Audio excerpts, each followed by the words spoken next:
All right, let's keep this short and to the point. I'm getting better each week at getting closer to that 15-minute mark, which is where I want to leave these videos at. But I'm going to start with opening this up, letting you guys know what I'm going to be talking about today, so you guys kind of have a good sense. So the first thing is, and holy shit, guys, really excited about this one. I landed my first paid client with the offer that I launched at the beginning of this month, which was 10 days ago. So I'll tell you guys all about that, how I got it.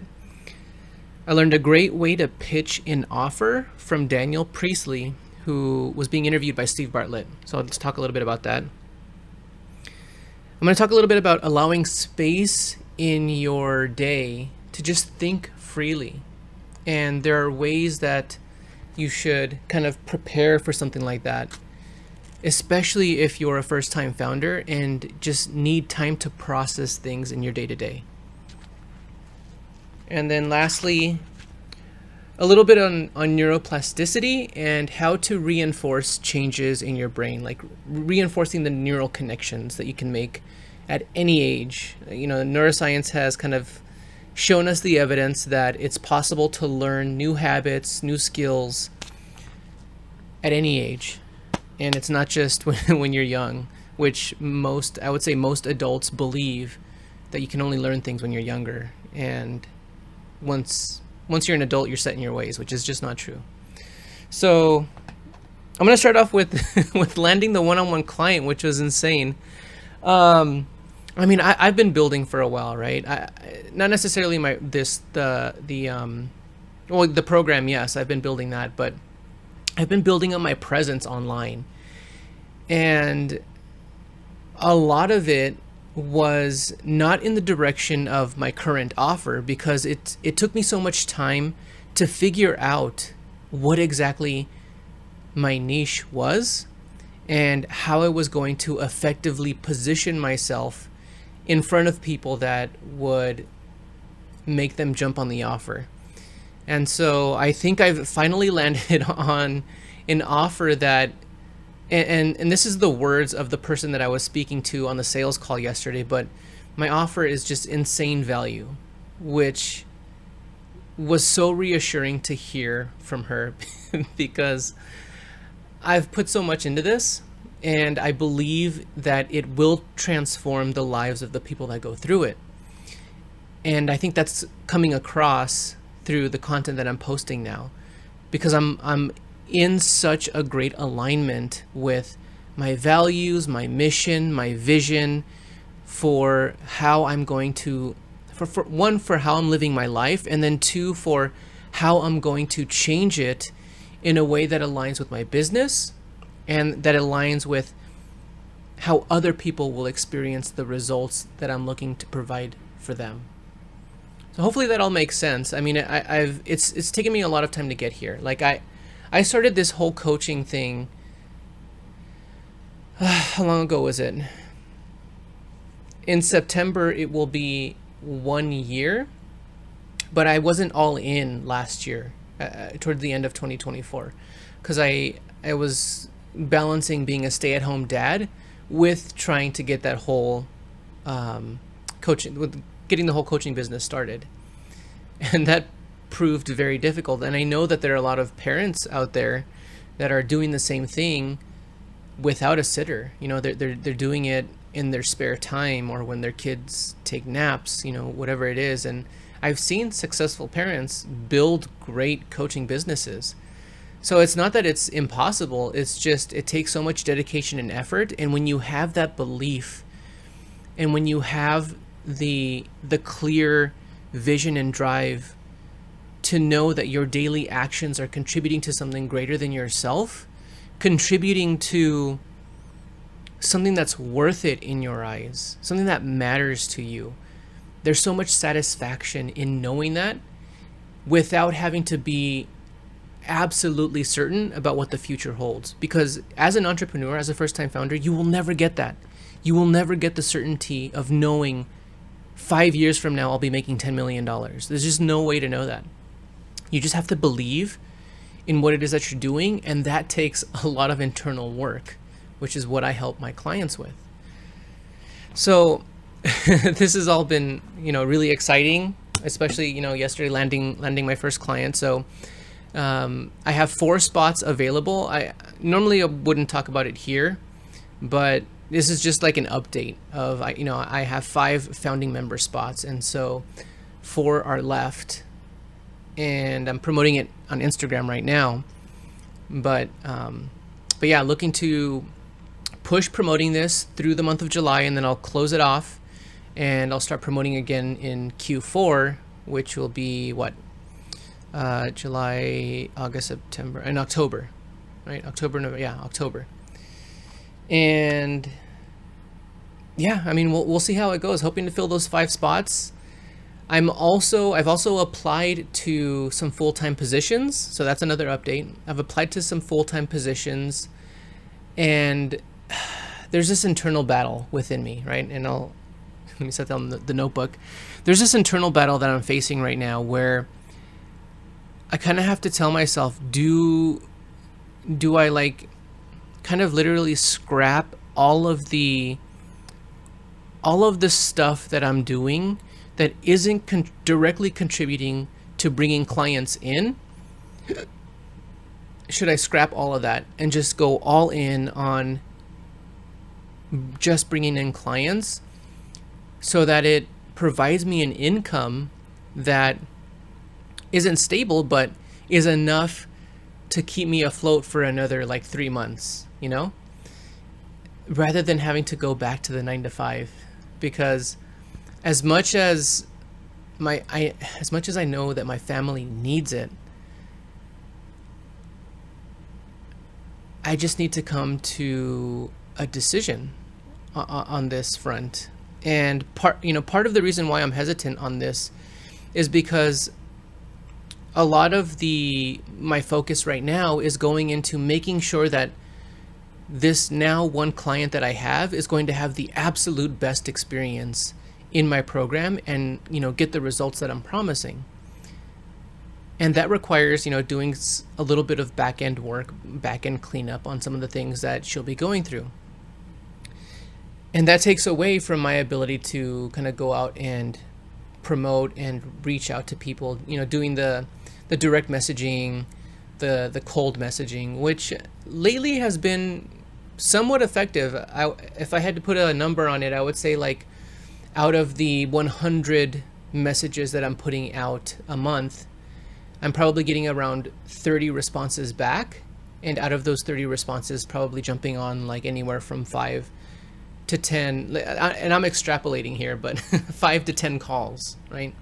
And then out of those 5 to 10 calls, I would probably get like 1 to 2 clients.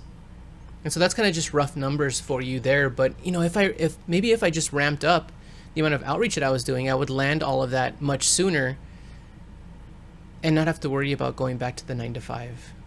And that's a struggle that I'm dealing with. So I will let you guys know where I kind of land, but I'm kind of leaning towards just ramping up my outreach and getting those clients in, because one of the things that I preach is that like things don't have to be perfect, right? Like things don't have to be so polished. Like when I talk to people on the calls, like they'll know that this is a what I call or what people in the industry call a beta program. So it's in its early stages, and those people that join will help me shape it and make it better. And future clients will get kind of like improved versions.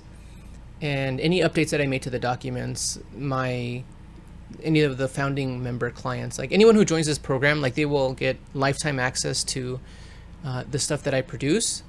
And that means getting any updates that I do. So yeah, maybe I'm making the decision right here. Just focus on getting people in. Learned a great pitch. This was today, actually. I was listening to Steve's podcast, and a great way to pitch an offer from Daniel Priestley. And what he said was, if you're just starting out and you're not sure if something is wanted by the market, all you've got to do is create a landing page saying, hey, I'm building this thing and looking to see if there's interest. So you create a landing page, and you create on that landing page a sign up to a waiting list. And if you can promote that, out to, I think he mentioned the number between like 3 to 5,000 people. So, in that sense, either you could do it yourself and just message a bunch of people, or you could potentially run advertisements. And if you're working a full-time job, that might be a viable option for you to like post on Instagram or something, post about what it is you want to build, and then either boost a post or create an ad and see how it performs in getting people to sign up for whatever it is you're looking to build. So I thought that was a really great way to kind of validate something really quickly and kind of fairly cheaply. The other thing I have here is allowing space to think. And let me see what time we're at. We're at 11 minutes, so I'm going through this pretty quick. Allowing space to think freely. This is something that I've been incorporating into my mornings before my work sessions. I normally do breath work before I start work. But now I have a process where I allow space for myself to kind of very clearly define the core tasks that I want to do in my day. And I've kind of forced myself to define what one thing will allow me to feel that I've made progress in my business. And this, stopping to allow myself to kind of like think about this, and then freeing up just like 10 minutes to think about all the things that are on my mind, clearing out as much of it as I can, because in this process I write like the top 5 things that are making me the most anxious, and just that alone allows me to kind of get things out of my head onto my process, which is in my my digital knowledge management system, and free up space in my mind to just think about some of the solutions to the problems that I'm currently facing. And then once I have that space, then I go through and I do the breath work. And, at this point, I've kind of gotten all of the things out of my head that are making me the most anxious. Then I do the breath work. It grounds me in the present moment. And at this point, I'm like so open and free to just either create, whether it's a day to create, or work towards building the solutions that I've kind of outlined in that process. And I found that that's a really great way to allow me to focus on the things that I need to get done very, very precisely, or like it just narrows my focus so much into the thing that I want to get done for that day. And once I get it done, it just feels like I've made, so much progress. And it's taking practice for me to feel that sense of progress, especially when I'm someone who wants to get 100 things done in the day and have that feel like, okay, now I feel good. but I've been seeing the amount of progress that I've been making has been really good lately, as opposed to, I remember this one day where I had 5 things I wanted to do, and I was jumping between each of those 5 things, and I got none of it done. And in my head, I'm like, this was back before I had the process, but in my head, I was like, why don't you just develop a process where, you focus on getting one thing done, and if you finish it, then you can jump onto the next thing. And this is common sense, right? But I think a lot of first-time founders go through this struggle of wanting to get so much done and multitasking between different things and getting nothing done. And so this might be a process that I end up sharing on Instagram as like a freebie to people. I think actually that would probably be pretty good. So I'll probably do that. But yeah, it's been extremely helpful. The last thing is neuroplasticity. And what am I at? I'm at 14 minutes, 45 seconds. So this is perfect. I'm going to end with like another minute. Neuroplasticity is something that I think it should be talked about more, because a lot of people think that they're set in their ways, or that they don't have the talents. Like, okay, I remember seeing this Reddit post the other day about mentioning that they think marketing and sales skills, or like certain skills that entrepreneurs have, successful entrepreneurs have, are talents that you're born with. And that's just not the case. Yes, some things can be difficult for you kind of naturally, but every single skill that is required to be successful, I guarantee you, can be learned. And neuroplasticity is this idea that, if you follow a set of steps, that you can literally learn like any skill that you put your mind to. But there are 5 kind of like things you have to consider before pursuing whatever that skill is. And I'll tell you what those 5 things are really quickly. So number 1 is it has to be new and it has to be kind of difficult. Anything that you are already used to doing is not going to help your brain grow. It'll help reinforce connections that your brain already has. So it has to be new and it has to be kind of difficult. The second thing is it has to, did I write this down?